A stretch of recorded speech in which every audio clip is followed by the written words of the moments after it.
Le journal de l'économiste avec vous, Myriam Mascarello. Bonsoir. Bonsoir Aude, bonsoir à toutes et à tous. C'est un gros coup de barre pour Mars Incorporated.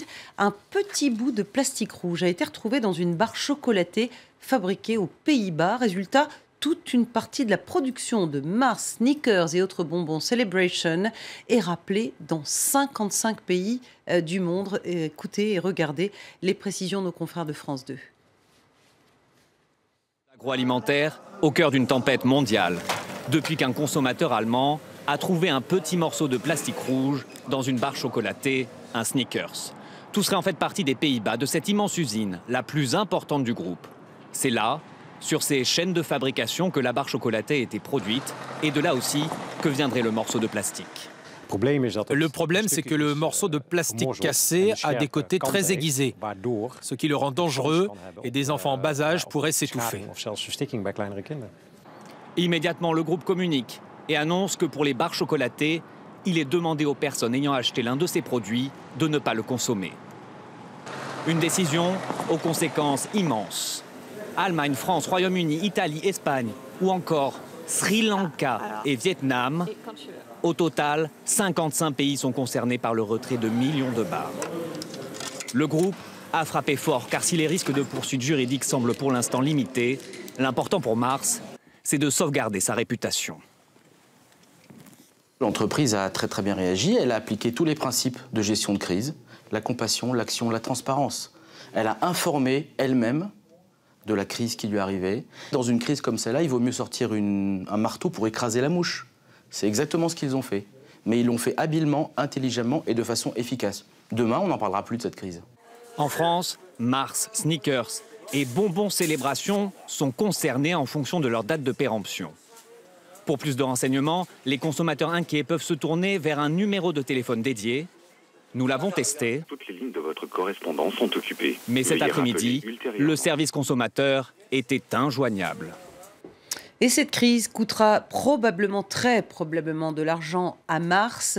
Plus de 2 millions d'euros rien qu'en produits non vendus dans les prochains mois. C'est en tout cas l'estimation du cabinet Canaccord Genuity, donc, qui a fait ses comptes. Et certains vont même jusqu'à parler de plusieurs dizaines de millions d'euros.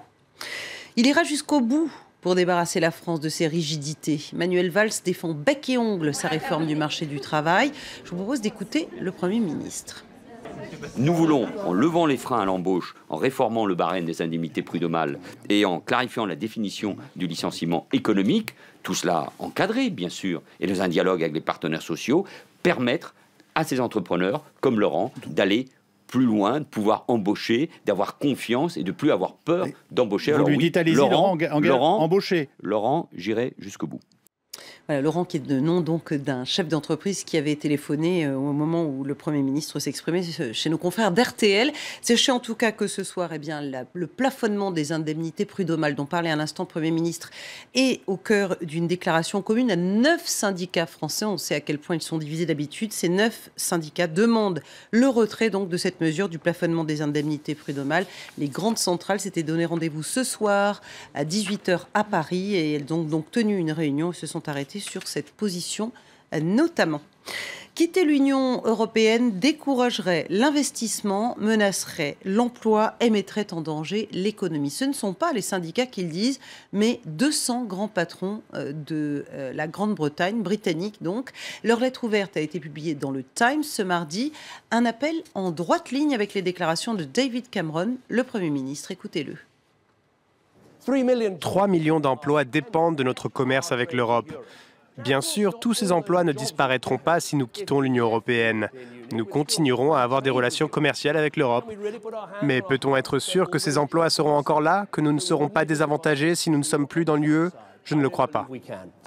Le pétrole continue de mener la danse sur les marchés et les voyants sont au rouge. L'Europe a terminé tout à l'heure dans le négatif, les indices les plus importants, moins 40% pour le CAC 40, moins 64% pour le DAX à Francfort, moins 25% pour le FTSE à Londres. Et puis, même chose côté États-Unis, à Wall Street, avec un Dow Jones qui termine sur une baisse de 1,14%, moins 47% pour le Nasdaq, moins 25% pour le S&P S&P 500. Alors, pourquoi tant de rouge? Eh bien, parce que rien ne va plus sur le marché du pétrole.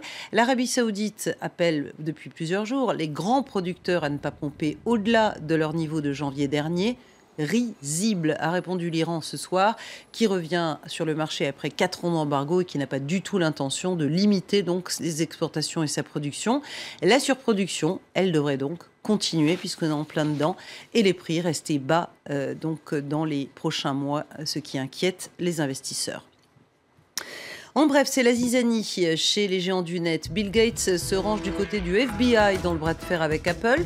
Le patron de Microsoft estime qu'Apple doit accepter de craquer le code de l'iPhone du terroriste de San Bernardino. Il s'agit d'un cas précis, non d'une mesure générale, plaide Bill Gates. Le patron d'Apple, lui, soutenu par ceux de Facebook et de Twitter, s'y oppose au nom de la protection de la vie privée et au nom de la protection de l'industrie américaine. 2015, une année à marquer d'une pierre blanche pour Thales. Le groupe d'électronique, de transport et de défense a vu son bénéfice net augmenter de 44%. Motif, la vente des chasseurs Rafale à l'Égypte et au Qatar, mais pas seulement.